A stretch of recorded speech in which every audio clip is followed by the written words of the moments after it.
Саламатсыздар ма студенттер? Бүгінгі сабағымызды бастамас бұрын үй тапсырмасын қайталап алайық.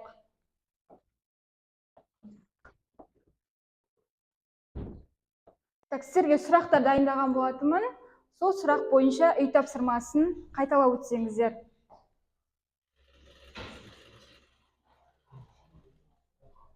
AutoCAD графикалық жүйесі дегеніміз кім айтады? AutoCAD бұл қазіргі кездегі инженерлік және сәулетшілік мамандығында кеңінен қолданылатын графикалық жүйе. Біздің бүгінгі тақырыбымыз AutoCAD жайлы негізгі мәліметтер.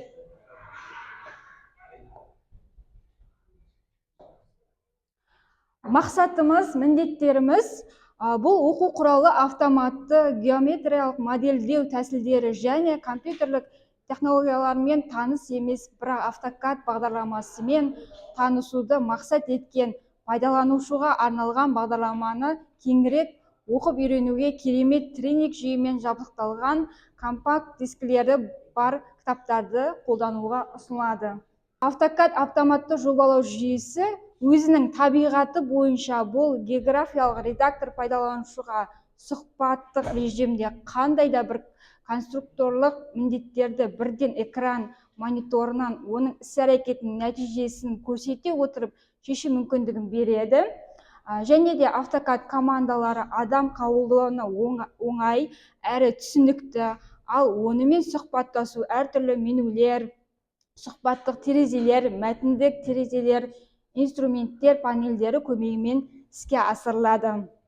AutoCAD жүйесінде сызба даярлау үшін қажетті базалық геометриялық объектілердің, кескінділердің, нүктелердің, шеңберлердің, доғалардың, көпбұрыштардың және тағы басқалардың кең ауқымды келтірілген. Жақсы, өте жақсы Нұрлыбек. Келесі сұрағымызға көшейік.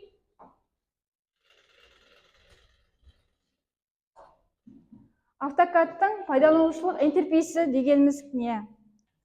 AutoCAD-тың интерфейсі қолданушы ыңғайлы етіп жасалған және әртүрлі құралдарға қол жеткізуге мүмкіндік береді. Келесі сұрағымызға көшейік.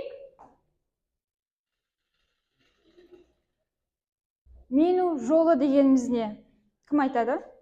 Меню жолы дегеніміз стандартты терезенің жоғарғы жағында орналасқан меню командаларын көрсететін бағдар. Келесі кезекте біз AutoCAD графикалық редакторы пайдаланушыға примитивтердің белгілі бір жиынтығын ұсынамыз. Оның ішінде нүкте, кесінді, сәуле, мультисызық, шеңбер, доға, эллипс, сплайн, полисызық түрлері кіреді. Атап айтып кететін болсам, нүкте әртүрлі графикалық белгілердің көмегімен кескінделетін қарапайым примитив.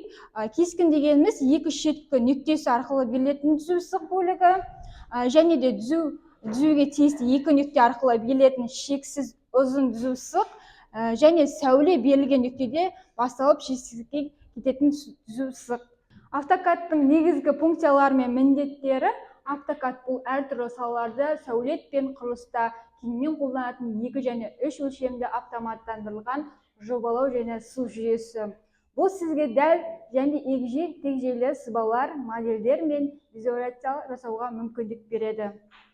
Және де AutoCAD-тың мысал келтіріп кететін болсақ, қолдану мысалдарын айтып кететін болсақ, AutoCAD-ты әртүрлі салаларда қолдану мысалдарын атап кететін болсам, құрылыс индустриясында AutoCAD ғимараттар мен құрылыстардың егжей-тегжейі 2 және 3 сызбаларын жасау үшін қолданылады. Мысалы, Дубайдағы Бурдж Халифа зәулім ғимаратын жобалау кезінде инженерлер AutoCAD түрлі конструкцияларды жасау үшін пайдаланады. Бұл осы үлкен жобаны жүзеге асыруға мүмкіндік берді. Және электротехника саласында AutoCAD электр схемаларымен жабдықтау, орналасу жоспарларын жасау үшін қолданылады. Мысалы, ірі электр станцияларын жобалау кезінде инженер AutoCAD-ты электр қондырғыларының қауіпсіз және тиімді жұмысына ықпал ететін нақты схемаларын жасау үшін қолданылады. Және де AutoCAD пайдаланушыларын оқыту және қолдау.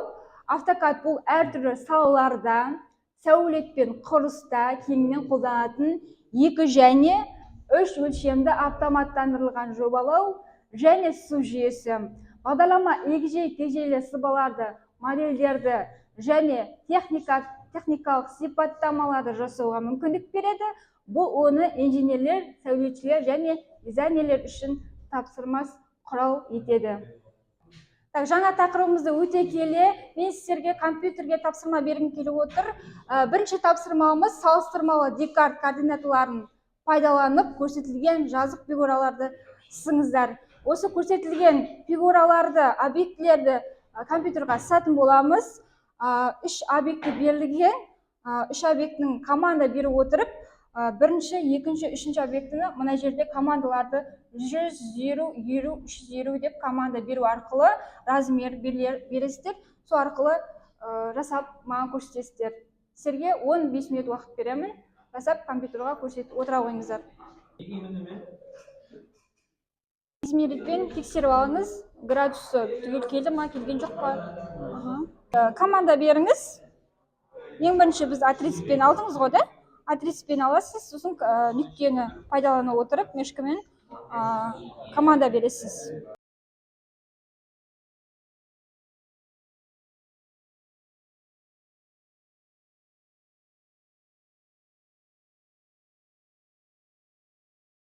Студенттер, берілген тапсырманы болдыңыздар ма? Тапсырманы болған екенсіздер, енді тапсырманы қалай жасадыңыздар, қандай инструменттер қолдандыңыздар, соны түсіндіріп айтып кетсеңіздер. Біз ең алдымен сіз айтылған тапсырманы AutoCAD бағдарламасына кіріп, осылай ең алдымен отрезок арқылы үш линия сызып алған болатынбыз. Одан кейін біздер сызып алғаннан кейін үш линияны құрап, үш бұрыш атты фигураны құраған болатынбыз. Оларды қалай тіке құрастыра алдық?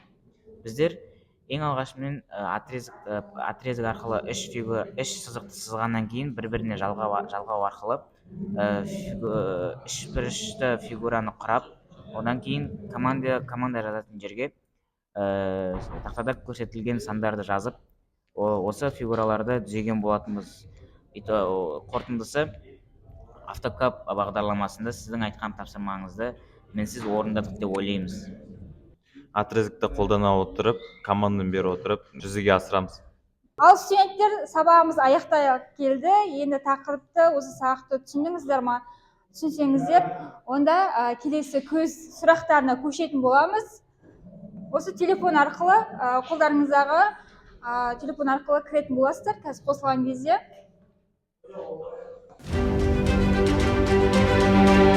Так, кіре қойыңыздар.